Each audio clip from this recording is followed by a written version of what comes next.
बोले श्री गणेश भगवान की जय। बोले श्री कृष्ण कन्हैया लाल की जय। बोले उमापति महादेव की जय। बोले श्री लक्ष्मी नारायण भगवान की जय। बोले राजा रामचंद्र दरबार की जय। बोले अम्बे माते की जय। बोले हनुमान जी स्वामी महाराज की जय।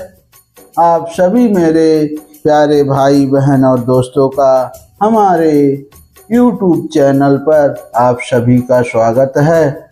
जो भाई बहन पहली बार हमारे चैनल में आए हों, चैनल को अगर सब्सक्राइब ना किए हों तो आप लोग अपने भाई का चैनल ज़रूर से ज़रूर सब्सक्राइब करें, जिससे मुझे आगे बढ़ने का मौका मिले।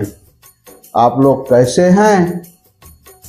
मैं भगवान से प्रार्थना करता हूँ कि आप लोग सकुशल और मंगलमय जीवन व्यतीत कर रहे होंगे। भगवान से यही प्रार्थना करता हूँ कि आप सभी का दुख दूर करें। आज हम श्रीमद् भागवत महापुराण द्वितीय स्कंध अथ षष्ठो अध्याय विराट स्वरूप की विभूतियों का वर्णन। हमारे पीछे के रूप पाठ कथा में आपने सुना होगा कि भगवान ने सृष्टि का वर्णन कैसे किया, सृष्टि को कैसे रचा। बहुत सुंदर कथा थी। सृष्टि का वर्णन कैसे किए थे, आप जरूर अगर नहीं सुने हो तो पीछे के हमारे कथा में आप सुनना। बहुत अच्छी कथा थी। नारद जी ने पूछा था ब्रह्मा जी से कि पिताजी, आप केवल मेरे ही नहीं सबके पिता, समस्त देवताओं से श्रेष्ठ एवं सृष्टि करता है। आपको मेरा प्रणाम। आप मुझे ज्ञान दीजिए जिससे आत्म तत्व का साक्षात्कार हो जाता है। तो ब्रह्मा जी ने पूरी कैसे सृष्टि किसने रचा, वो भी किसके कहने से चलते हैं, वो सब कथा में बताएं तो आप लोग जरूर, अगर नहीं सुने हो तो जरूर सुनना। आज हम विराट स्वरूप की विभूतियों का वर्णन। ब्रह्मा जी कहते हैं उन्हीं विराट पुरुष के मुख से वाणी और उसके अधिष्ठ देवता अग्नि उत्पन्न हुए। सातों छंद उनकी 7 धातुओं से निकले हैं। मनुष्यों, पितरों और देवताओं के भोजन करने योग अमृतमय अन्न, सब प्रकार के रसनेन्द्रिय और उसके अधिष्ठ देवता वरुण विराट पुरुष की जिह्वा से उत्पन्न हुए हैं। ये सब भगवान श्री हरि के विराट रूप से ही सब उन्होंने अपने अपने हरि शरीर के अलग अलग अंगों से अलग अलग चीजों का उत्पन्न किए हैं।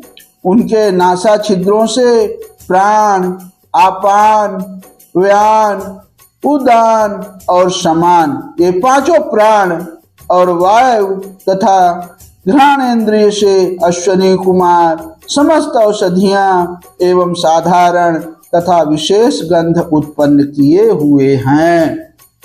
आप लोग को कैसी कथा लगी, आप लोग जरूर कमेंट में बताना और शेयर भी किया करें मेरे भाई बहन, दूसरों को भी इस सब चीज की जानकारी मिले।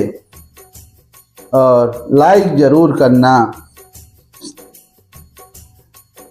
उनकी नेत्रेंद्रिय रूप और तेज की तथा नेत्र गोलक स्वर्ग और सूर्य की जन्मभूमि है। समस्त दिशाएं और पवित्र करने वाले तीर्थ कानों से तथा आकाश और शब्द श्रोतेंद्रिय से निकले हैं। उनका शरीर संसार की सभी वस्तुओं के सार भाग तथा सौंदर्य का खजाना है। सारे यज्ञ, स्पर्श और वायु उनकी त्वचा से निकले हैं। उनके रोम सभी उभिज्य पदार्थों के जन्म स्थान हैं अथवा केवल उन्हीं के जिनसे यज्ञ संपन्न होते हैं। उन्हें उनके केश, दाढ़ी, मूछ और नखों से मेघ, बिजली, शिला एवं लोहा आदि धातुएं तथा भुजाओं से प्रायः संसार की रक्षा करने वाले लोकपाल प्रकट हुए हैं।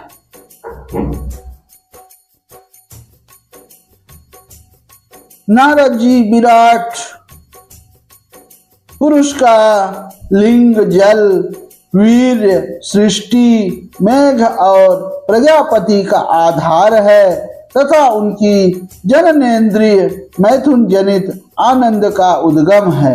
नारद जी विराट पुरुष की वायु, इंद्रिय, यम, मित्र और मलत्याग का गुदाद्वार, हिंसा, नित्रित्य, मृत्यु और नरक का उत्पत्ति स्थान है। उनकी पीठ से पराजय, अधर्म और अज्ञान, नाड़ियों से नद नदी और हड्डियों से पर्वतों का निर्माण हुआ है। उनके उदर में मूल प्रकृति, रस नाम की धातु तथा समुद्र, समस्त प्राणी और उनकी मृत्यु समाई हुई है। उनका हृदय भी मन की जन्मभूमि है। नारद, हम तुम धर्म, सनकादि, शंकर, विज्ञान और अंतःकरण सबके सब उनके चित्त के आश्रित हैं। अब कहाँ तक गिनाए, ऐसा ब्रह्मा जी बोल रहे हैं नारद जी से। मैं तुम्हारे बड़े भाई सनकाद, शंकर, देवता, दैत्य, मनुष्य, नाग, पक्षी, मृग, रेंगने वाले जंतु, गंधर्व, अप्सराएं, यक्ष, राक्षस, भूत प्रेत, सर्प, पशु, पितर, सिद्ध, विद्याधर, चारण, वृक्ष और नाना प्रकार के जीव जो आकाश, जल या स्थल में रहते हैं, ग्रह, नक्षत्र, केत यानी पुच्छल तारे को बोलते हैं केत, तारे, बिजली और बादल, ये सब के सब विराट पुरुष ही हैं। यह संपूर्ण विश्व जो कुछ कभी था, है या होगा, सबको वह घेरे हुए हैं और उसके अंदर यह विश्व उसके केवल 10 अंगुल के परिणाम में ही स्थित है। देखिए, जो जितना धरती, आकाश, पाताल, स्वर्ग, जितने लोक हैं, सब श्री हरि के विराट रूप से ही प्रकट हुए हैं। ब्रह्मांड के 7 आवरणों का वर्णन करते हुए वेदांत प्रक्रिया में ऐसा माना गया है कि पृथ्वी के 10 गुना जल है, जल से 10 गुना अग्नि, अग्नि से 10 गुना वायु और वायु से 10 गुना आकाश, आकाश से 10 गुना अहंकार, अहंकार से 10 गुना महत्त्व और महातत्व से 10 गुनी मूल प्रकृति है। वह प्रकृति भगवान के केवल एक पाद में है। इस प्रकार भगवान की महत्ता प्रकट की गई है। यह 10 अंगुल न्याय कहलाता है, इसो 10 अंगुल न्याय कहलाता है। अब जैसे सूर्य अपने मंडल को प्रकाशित करते हुए भी बाहर भी प्रकाश फैलाते हैं, वैसे ही पुराण पुरुष परमात्मा भी संपूर्ण विराट विग्रह को प्रकाशित करते हुए ही उसके बाहर भीतर सर्वत्र एक रस प्रकाशित हो रहा है। मुनिवर, जो कुछ मनुष्य की क्रिया और संकल्प से बनता है उससे वह परे हैं और अमृत एवं अभय पद या उसको मोक्ष कहा जाता है, वो मोक्ष का स्वामी है। मेरे भाइयों, यही कारण है कि कोई भी उसकी महिमा का पार नहीं पा सकता। संपूर्ण लोक भगवान के एक पाद मात्र यानी अंश मात्र है। कितनी अच्छी कथा है। तथा उनके अंश मात्र लोकों में समस्त प्राणी निवास करते हैं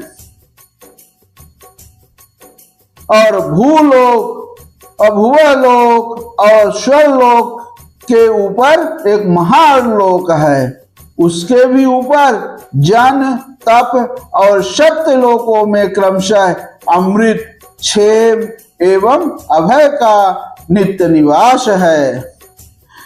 जन, ताप और सत्य इन तीनों लोकों में ब्रह्मचारी, वानप्रस्थ एवं सन्यासी निवास करते हैं।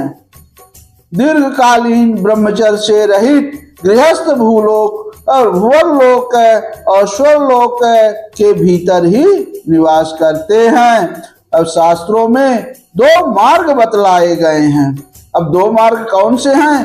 पहला है अविद्या रूप यानी कर्म मार्ग, जो सकाम पुरुषों के लिए है, और दूसरा जो मार्ग है वो उपासना रूप यानी विद्या का मार्ग है, जो निष्काम उपासकों के लिए है। मनुष्य दोनों में से किसी एक का आश्रय लेकर भोग प्राप्त कराने वाले दक्षिण मार्ग से अथवा मोक्ष प्राप्त कराने वाले उत्तर मार्ग से यात्रा करता है, किंतु पुरुषोत्तम भगवान दोनों के आधारभूत है।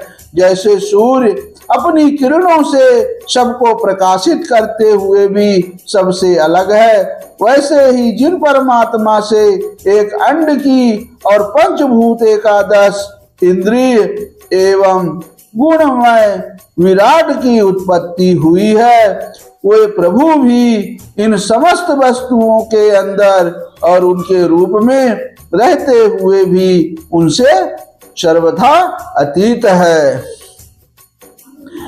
जिस समय इस विराट पुरुष के नाभि कमल से मेरा जन्म हुआ, उस समय इस पुरुष के अंगों के अतिरिक्त मुझे और कोई भी यज्ञ की सामग्री नहीं मिली, ऐसा ब्रह्मा जी कह रहे हैं नारद जी से।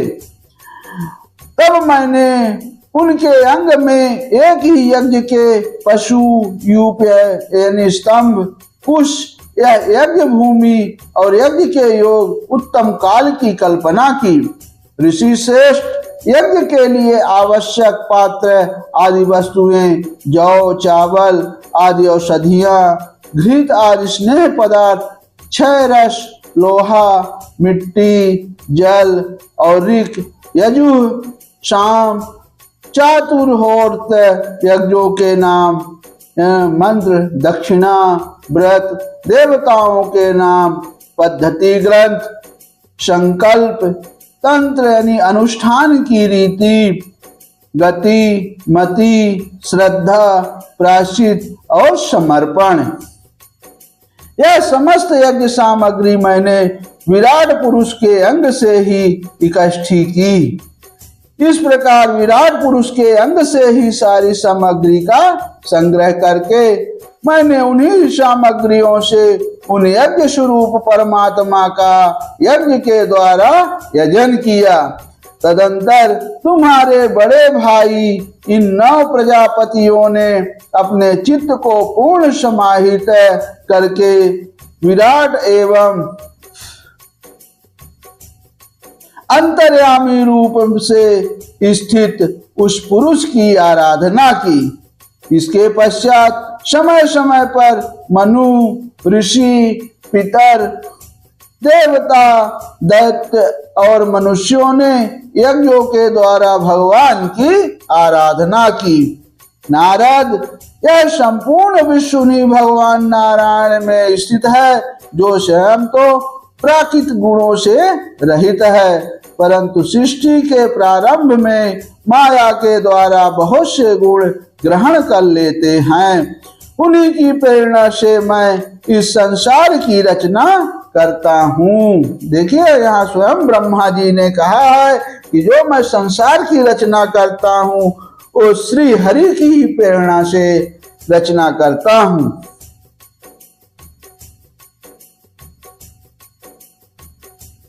अब उन्हीं की प्रेरणा से मैं इस संसार की रचना करता हूँ। उन्हीं के अधीन होकर रुद्र इसका संहार करते हैं और वे स्वयं ही विष्णु के रूप से इसका पालन करते हैं, क्योंकि उन्होंने सत्व, रज और तम की 3 शक्तियां स्वीकार कर रखी है। बेटा, जो कुछ तुमने पूछा था उसका उत्तर मैंने तुम्हें दे दिया। भाव या अभाव, कार्य या कारण के रूप में ऐसी कोई भी वस्तु नहीं है जो भगवान से भिन्न हो।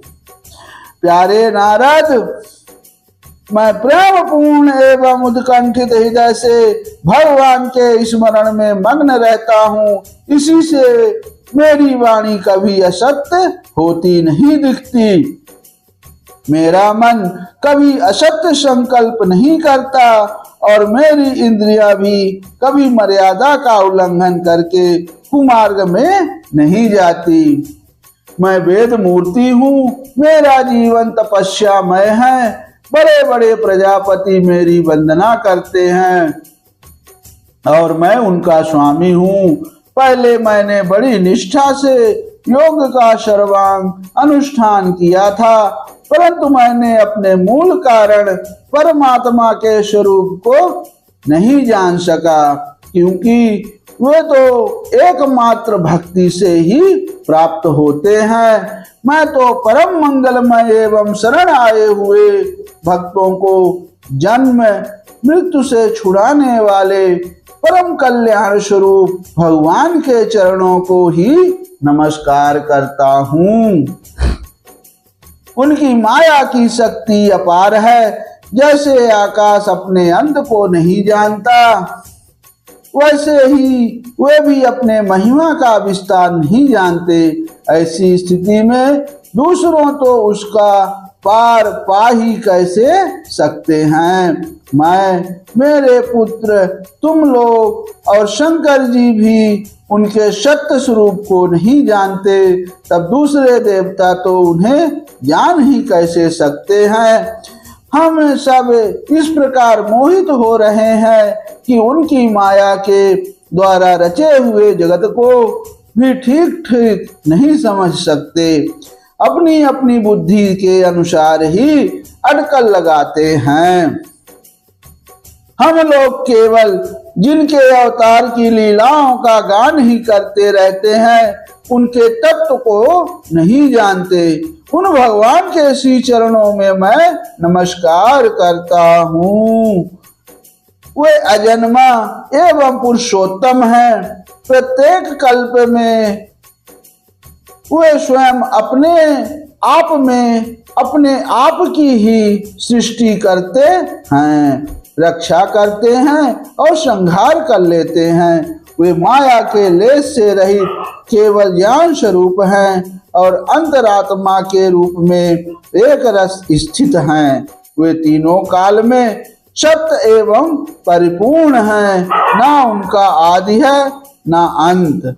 वे तीनों गुणों से रहित सनातन एवं अद्वितीय हैं। नारद, महात्मा लोग जिस समय अपने अंतःकरण, इंद्रिय और शरीर को शांत कर लेते हैं, उस समय उनका साक्षात्कार करते हैं। परंतु जब असत पुरुषों के द्वारा कुतर्कों का जाल बिछाकर उनको ढक दिया जाता है, तब उनके दर्शन नहीं हो पाते। परमात्मा का पहला अवतार विराट पुरुष है। उसके सिवा काल, स्वभाव, कार्य, कारण, मन, पंचभूत, अहंकार, तीनों गुण, इंद्रियां, ब्रह्मांड, शरीर, उसका अभिमानी, स्थावर और जंगम जीव, सब के सब उन अनंत भगवान के ही रूप हैं।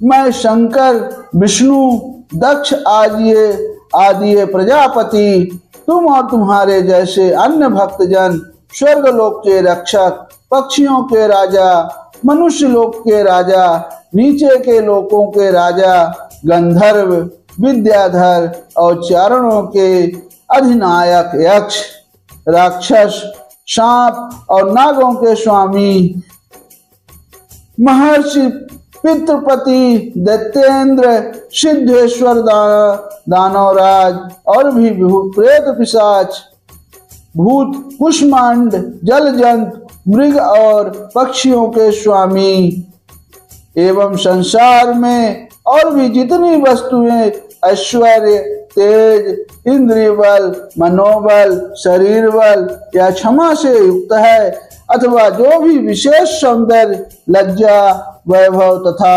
विभूति से युक्त हैं एवं जितनी भी वस्तुएं अद्भुत वर्ण वाली रूपवान या अरूप हैं वे सब के सब परम तत्वमय भगवत स्वरूप ही हैं।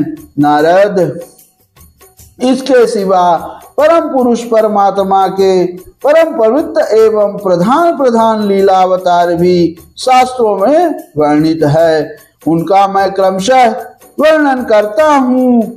उनके चरित्र सुनने में बड़े मधुर एवं श्रवणेन्द्रिय के दोषों को दूर करने वाले हैं। तुम सावधान होकर उनका रस लो।